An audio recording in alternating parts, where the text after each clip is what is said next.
भारत के non reserve class का ऐसा कहना है कि उनको कम सीट्स मिलती है, तो एक्चुअल में उनको कितने सीट मिलते हैं आइए जानते हैं।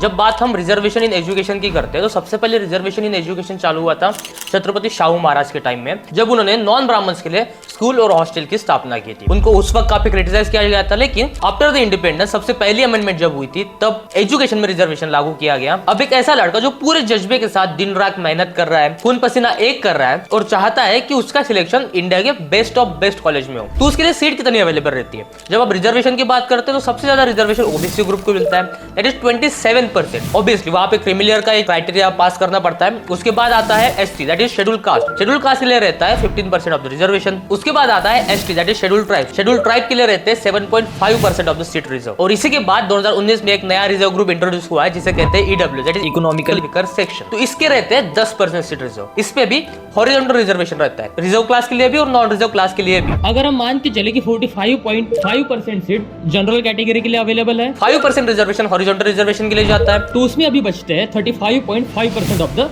General seat. और उस 35.5% में भी कोई भी कम्पीट कर सकता है, वो भी जो रिजर्व कैटेगरी से बिलोंग करते हैं, जिन्हें हम मेरिटोरियस रिजर्व कैंडिडेट कहते हैं, जो अपने खुद के बलबूते पर जनरल कैटेगरी से फाइट करते हैं। और इतने कम सीटें मिलने के लिए ही डॉक्टर BR अम्बेडकर को हर बार कोसते हैं रिजर्वेशन के लिए। तो यहाँ सबसे बड़ा सवाल ये है, जो लड़का पूरी मेहनत के साथ दिन रात पसीना एक कर कितनी मेहनत कर रहा है, उसके लिए क्या 35% सीट्स बहुत कम नहीं हुए? आपके इस पर क्या विचार है, मुझे कमेंट में जरूर बताएं।